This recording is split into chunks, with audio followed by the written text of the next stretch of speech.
Pakistan cricket board के president रहे नजम सेठी ने अभी कायदे से 15 सालों के बाद पाकिस्तान के अंदर बायलैटरल सीरीज करवाने के क्रेडिट को लेकर जश्न भी नहीं मनाया था कि उनके लिए पाकिस्तानी सियासत ने एक सरप्राइज पैकेज दे दिया और उन्हें पता लगा कि उन्हें पाकिस्तान क्रिकेट बोर्ड के प्रेसिडेंट के पद से हटा दिया गया है। कमाल की पॉलिटिक्स जो है पाकिस्तान में हुई और उसको लेकर पाकिस्तानी कई तरह से रिएक्ट कर रहे हैं।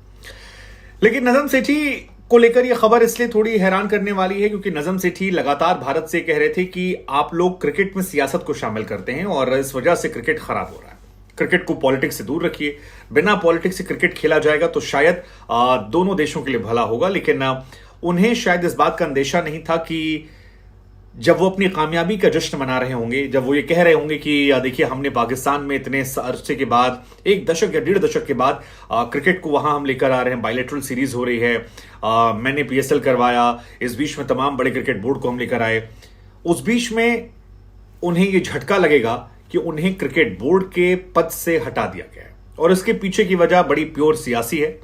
शहबाज शरीफ के वो खास हैं। शहबाज शरीफ ने उन्हें अपॉइंट किया था, इमरान खान ने रमीज राजा को अपॉइंट किया था, रमीज राजा गए, उसके बाद दिसंबर के महीने में नजम सेठी आए थे 22 दिसंबर को, और 22 दिसंबर के बाद अब आज की तारीख में नए प्रेसिडेंट हैं ज़ाका अशरफ। नजम सेठी की तरफ से जो पोस्ट लिखा गया उसमें लिखा गया कि सलाम everyone, I don't want to be a bone, मतलब उन आसान हिंदी में अगर समझाएं तो वो कह रहे थे कि मैं शहबाज शरीफ और आसिफ जरदारी इन दोनों के बीच में हड्डी बनना नहीं चाहता हूं और इसी वजह से मैंने ये फैसला किया है कि मैं इस पद से इस्तीफा दे रहा हूं। हालांकि वो इस्तीफा नहीं दे रहे, उनसे इस्तीफा लिया गया है और ये हम इसलिए कह रहे हैं क्योंकि पाकिस्तान के अंदर जो स्पोर्ट्स मिनिस्ट्री है उसके मिनिस्टर की तरफ से दिन में ही इस बात का ऐलान कर दिया गया था कि नजम सेठी को हम एक्सटेंशन नहीं देने वाले और इसके पीछे तर्क दिया गया था कि जब ये जॉइंट गवर्नमेंट बन रही थी तो उस दौरान इनके बीच में का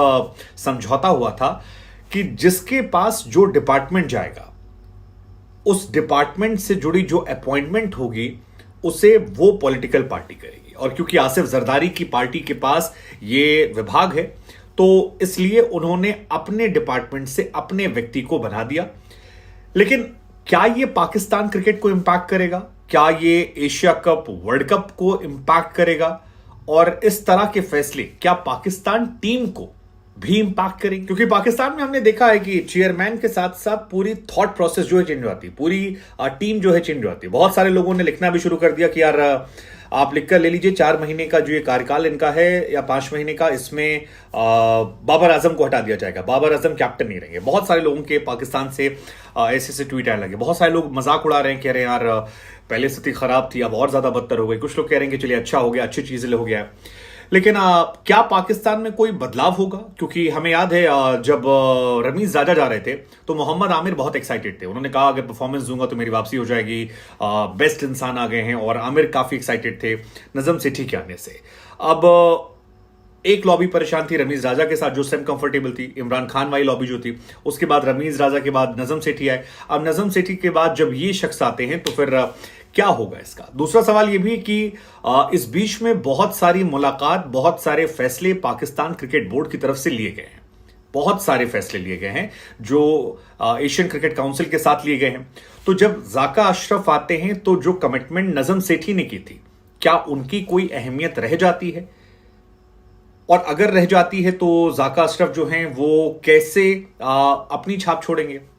दूसरा, एशिया कप के साथ साथ जो वर्ल्ड कप है, क्या अब उसमें नए सिरे से बातचीत होगी? और अगर बातचीत होगी तो क्या पाकिस्तान क्रिकेट के लिए अच्छा होगा? कुल मिलाकर जो कुछ है वो पाकिस्तान क्रिकेट के लिए तो अच्छा नहीं है। लेकिन ये बड़े कमाल की बात है कि इमरान खान ने इन्वॉल्व किया था रमीज राजा को जो उनके इशारे पर कर रहे थे, शहबाज शरीफ ने किया नजम सेठी को, और अब ज़ाका अशरफ को अपॉइंट किया गया है जरदारी साहब की तरफ से। और ये स्टेटमेंट आना कि हम क्रिकेट में पॉलिटिक्स नहीं चाहते हैं लेकिन पॉलिटिकल तरीके से हम अपॉइंटमेंट करेंगे, ये अपने आप में एक बड़ा सवाल है। उधर बाबर आजम के बहुत सारे फैंस हैं जो खुश हो रहे हैं। कई लोग कह रहे हैं यार शान मसूद का क्या होगा? लेकिन कुल मिलाकर जो बड़ी संख्या में मैंने कमेंट्स पढ़े हैं पाकिस्तान से आते हुए वो ये है कि बहुत मुश्किल है और पाकिस्तान क्रिकेट बोर्ड में चीजों के उथल पुथल ना देखना, क्योंकि पहले भी ये लोग आ चुके हैं और जिस तरह से ये नजम सेठी बार बार आए हैं इसने पाकिस्तान क्रिकेट बोर्ड का बहुत भला नहीं किया। हालांकि पाकिस्तान क्रिकेट बोर्ड इस बीच में काफी ज्यादा बेहतर तरीके से जा रहा था। उनकी बार्गेनिंग जो थी वो शानदार तरीके से हुई थी। लेकिन अब जिस तरह का आउटकम आ रहा है, इसका नतीजा लॉन्ग टर्म में क्या होगा, ये अपने आप में बड़ा दिलचस्प है। और जो पाकिस्तान से लोग हमारे साथ जुड़े हैं उनसे भी हम जानना चाहेंगे कि जाका अशरफ को लेकर आप क्या मानते हैं कि वो एक एलिजिबल कैंडिडेट हैं? क्योंकि जितने कमेंट मैंने ट्विटर पर या बाकी सोशल मीडिया प्लेटफॉर्म पर पढ़े, उसमें लोग ज्यादातर लोग लिख रहे हैं कि अगर वो बुरे थे तो ये बद से बदतर है। अब मुझे तो दोनों के बहुत ज्यादा थॉट प्रोसेस के बारे में नहीं पता, लेकिन नजम सेठी का इतना पता है कि वो बार बार कहते थे कि हम पीएसएल लेकर आए, कई नई चीजें की, और इस बीच में काफी ज्यादा सुर्खियों में थे, शायद वो जर्नलिस्ट भी थे। लेकिन इसका इंपैक्ट पाकिस्तानी क्रिकेट के ऊपर क्या पड़ेगा? क्या पाकिस्तान की टीम में भी इसको लेकर? और सबसे बड़ा सवाल है कि क्या पाकिस्तान में एक बार फिर पूरा कोचिंग स्टाफ जो है वो चेंज कर दिया जाएगा? क्या पाकिस्तान में एक बार फिर से नया कोच, नया मैनेजमेंट, नए सेलेक्टर्स, नए तरीके से टीम? मतलब पता नहीं, लेकिन जो कुछ होगा मेरा ये मानना है कि अगर आप एक साल के अंदर तीन अपने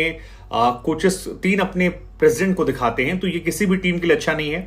ना कप्तान के लिए अच्छा है, ना टीम के लिए अच्छा है, ना मैनेजमेंट के लिए अच्छा है, और इससे एक इनसिक्योरिटी की भावना जो है वो बनी रहती है। और ये एक चिंताजनक बात उनको होनी चाहिए अगर आप क्रिकेट का भला चाहते हैं। दूसरी चीज, आप बार्गेनिंग पावर आपकी इंटरनेशनली भी कम हो जाती है, क्योंकि अब क्या बात हुई थी नजम सेठी से, किस बात को लेकर एग्री किया गया था, वो सारी बातें जो हैं वो एक तरफ हो जाएंगी और अब नए सिरे से बातचीत होगी। अब देखते हैं, हमें लगा हम आपसे पूछते हैं, क्योंकि देर रात ही ये खबर आई है और नजम सेठी की तरफ से वो ट्वीट कर दिया गया है जिसमें उन्होंने कहा कि मैं हड्डी बनना नहीं चाहता। और अगर आप ये भाषा का इस्तेमाल कर रहे हैं कि मैं जरदारी और शहबाज शरीफ के बीच में हड्डी नहीं बनना चाहता, तो ये अपने आप में काफी है।